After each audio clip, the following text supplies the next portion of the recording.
السلام علیکم ورحمۃ اللہ وبرکاتہ۔ ریڈیو قطر آپ سے مخاطب ہے۔ سیف الرحمن سے آج کا پہلا نشریہ سماعت فرمائیے۔ ابتدا میں پیش خدمت ہے اہم خبروں کا خلاصہ۔ صاحب سمو امیر نے تنزانیہ کے صدر سے تعزیت کا اظہار کیا ہے۔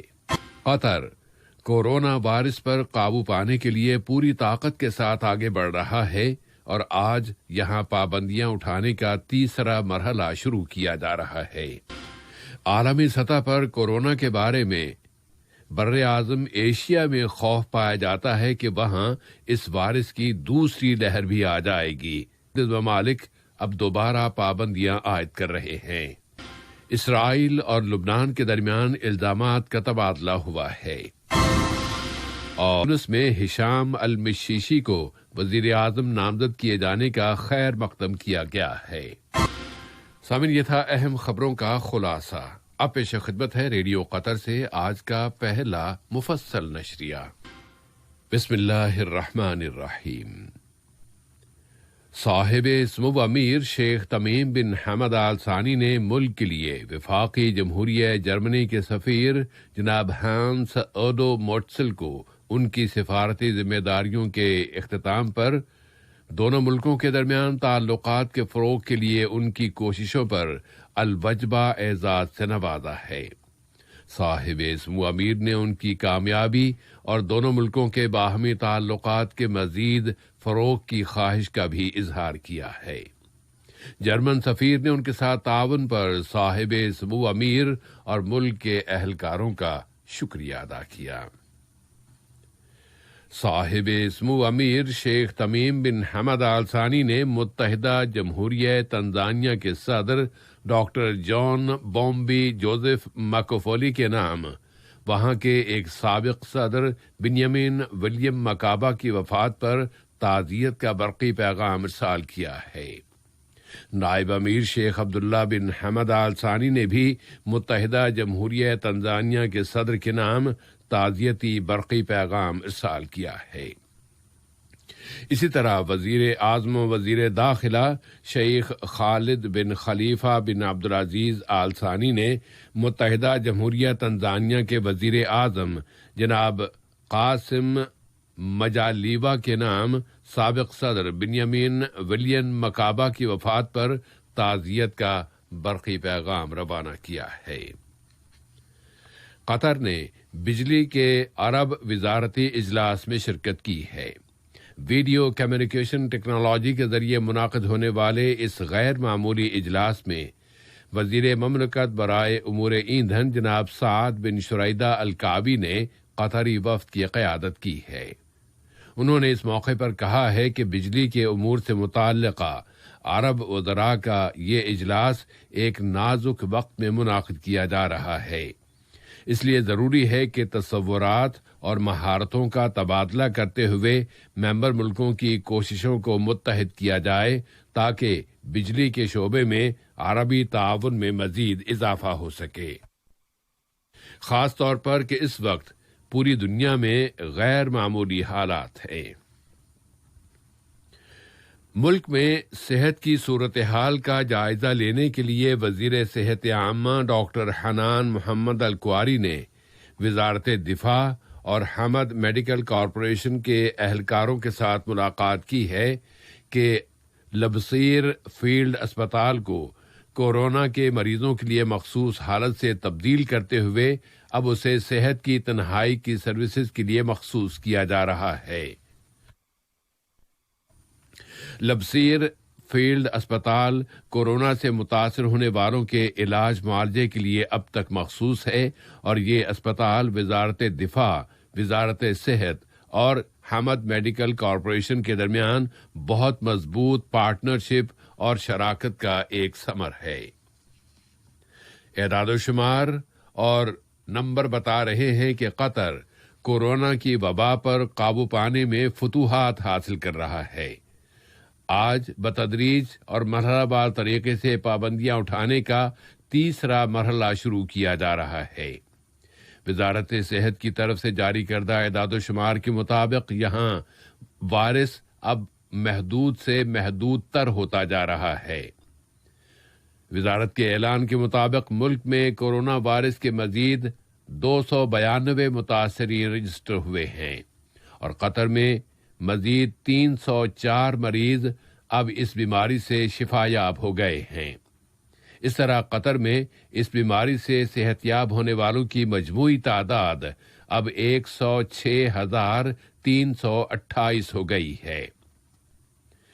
ملک میں بحرانوں سے نمٹنے کی ہائی کمیٹی نے اس وائرس کی روک تھام کے لیے یہاں کے شہریوں اور مقیم باشندوں کی پارٹیسپیشن کی اہمیت کا ذکر کیا ہے کہ وہ احتیاطی اقدامات کی پابندی کرتے رہیں۔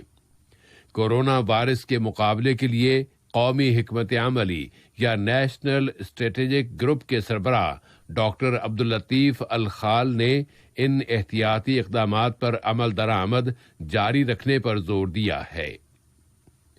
قطر اب اس وائرس کے پھیلاؤ کی روک تھام اور پابندیاں نرم کرنے کے تیسرے مرحلے میں داخل ہو گیا ہے۔ احتیاطی اقدامات پر سختی سے عمل درآمد کا ہی نتیجہ ہے کہ قطر اب یہ تیسرا مرحلہ شروع کرنے میں کامیاب ہو چکا ہے۔ وزارت صحت میں صحت عامہ کی حفاظت اور وبائی بیماریوں کی روک تھام کے ادارے کے ڈائریکٹر ڈاکٹر حمد الرمیحی نے بتایا ہے کہ محدود تعداد میں مساجد اور عیدگاہوں کو کھولا جا رہا ہے جن کی فہرست جاری کی جا چکی ہے۔ اب پابندیاں اٹھانے کے تیسرے مرحلے میں متعدد سروسز اور اداروں میں اس تناسب سے کام دوبارہ شروع کیا جائے گا۔ محدود تعداد میں مسجدیں اور عیدگاہیں کھولی جا رہی ہیں۔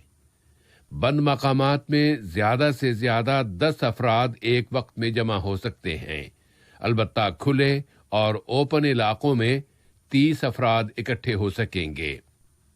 80% ملازمین اس مرحلے میں ڈیوٹی پر واپس آ جائیں گے۔ پرائیویٹ ہیلتھ کلینکس 80% تک کھول دیے جائیں گے۔ ہیلتھ کلبوں اور ورزش وغیرہ کے مقامات 50% تک کام کر سکیں گے۔ سیلونز اور بیوٹی سینٹرز ان کی کیپیسٹی کا 30% تک حصہ کھول سکیں گے۔ شاپنگ سینٹرز 50% تک اور عوامی بازار 75% تک کھول دیے جائیں گے۔ اسی طرح ڈرائیونگ سکولز بھی ان کی کیپیسٹی کا 50% حصہ کھول سکیں گے۔ پبلک پارکس، کارنش اور بیچز پر زیادہ سے زیادہ 30 اشخاص کے گروپ جا سکیں گے۔ قطر اس کورونا کے پھیلاؤ کی روک تھام کے لیے اپنی کوششوں میں اضافہ کر رہا ہے اور کامیاب رہا ہے، جبکہ ساری دنیا میں اس وائرس سے متاثرین کی تعداد اب 16,300,000 ہو چکی ہے اور دنیا میں شفا پانے والوں کی تعداد 10 ملین سے زیادہ بتائی جاتی ہے۔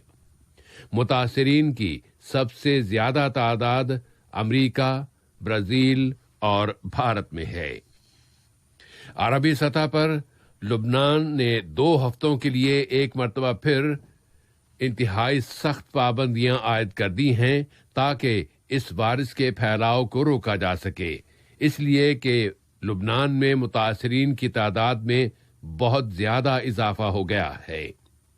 صحت کی عالمی تنظیم WHO نے کہا ہے کہ بین الاقوامی سفر اور ٹریولز کو غیر معینہ مدت کے لیے پابند نہیں کیا جا سکتا، اس لیے ہر ایک ملک کی یہ ذمہ داری ہے کہ وہ اپنی حدود کے اندر اس وبا کے خاتمے کے لیے مزید سے مزید اقدامات کرے۔ اس کے ساتھ ہی اس نے اس وائرس کی دوا تیار کرنے کے لیے مختلف ملکوں کی کوششوں کو یکجا کر دینے پر بھی زور دیا ہے تاکہ نووا کورونا وائرس کا کوئی کامیاب علاج منظر عام پر آ سکے۔ اب آتے ہیں علاقے کے اہم واقعات کی طرف، تو سب سے پہلے لبنان چلتے ہیں، جہاں قابض اسرائیلی فوجوں نے جنوبی لبنان کے شبع باغات اور مقبوضہ قصبے کفر شوبہ کے ٹیلوں پر گولہ باری کی ہے۔ سیکیورٹی کے ایک لبنانی ذریعے نے بتایا ہے کہ قابض اسرائیلی فوج حزب اللہ کے عناصر کے درمیان شبا کے باغات میں جھڑپوں کی باتیں کر رہی ہے۔ دوسری جانب اسرائیلی فوج نے لبنان کے ساتھ اسرائیلی شمالی سرحدوں پر لڑائی کا ذکر کیا ہے۔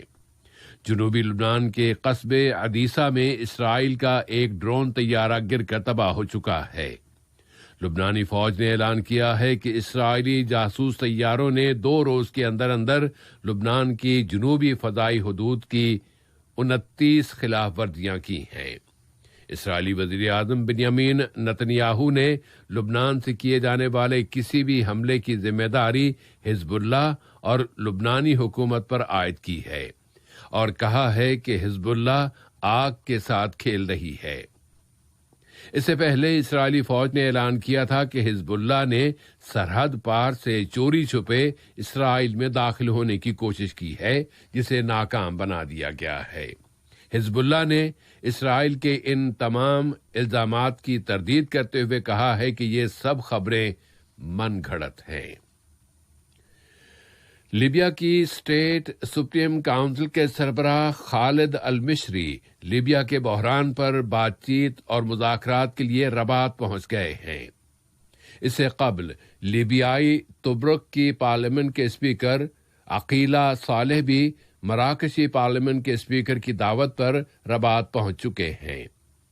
اس وقت محاذوں پر قدر خاموشی بتائی جاتی ہے، لیکن ملک کی قومی وفاقی حکومت کی فوجیں وہاں کے شہروں یا مقامات سرت اور الجفرا کا معرکہ شروع کرنے کا پختہ عزم ظاہر کر رہی ہیں۔ شہر سرت کی طرف مزید کمک بھیج دی گئی ہے اور وہاں کی فوج کا کہنا ہے کہ وہ پرامن طریقے سے ہی شہر میں داخل ہونا چاہتی ہے۔ لیبیا سے اب تیونس چلتے ہیں، جہاں النہضہ تحریک نے بھی، جو ملک کی سب سے بڑی سیاسی طاقت ہے، صدر قیس سعید کی جانب سے وزیر داخلہ ہشام المشیشی کو وزیر اعظم نامزد کیے جانے کا خیر مقدم کر دیا ہے۔ اس نے کہا ہے کہ ہشام المشیشی اپنی کابینہ تشکیل دینے کے لیے مشاورت اور صلاح و مشورے کا دائرہ وسیع کر دیں۔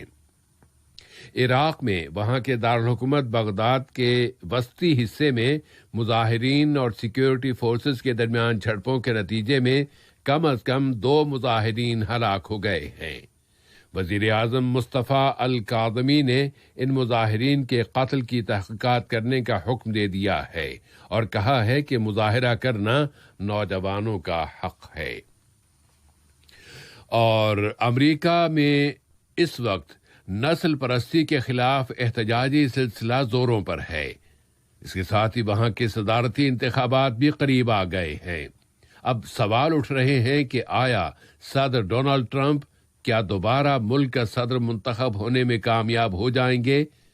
رائے عامہ کے جائزوں کا تو کہنا ہے کہ ان کی شہرت اور عوامی پذیرائی میں کمی آ رہی ہے، جبکہ ان کے مخالف ڈیموکریٹک پارٹی کے امیدوار جو بائیڈن کی کامیابی کے امکانات روشن ہیں۔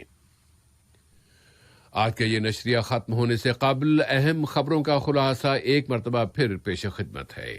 صاحب سمو امیر نے تنزانیہ کے صدر سے تعزیت کا اظہار کیا ہے۔ قطر کورونا وائرس پر قابو پانے کے لیے پوری طاقت کے ساتھ آگے بڑھ رہا ہے اور آج یہاں پابندیاں اٹھانے کا تیسرا مرحلہ شروع کر دیا گیا ہے۔ عالمی سطح پر کورونا کے بارے میں براعظم ایشیا میں خوف پایا جاتا ہے کہ وہاں اس وائرس کی دوسری لہر آ جائے گی۔ مالک اب دوبارہ پابندیاں لگا رہے ہیں۔ اسرائیل اور لبنان کے درمیان الزامات کا تبادلہ ہوا ہے۔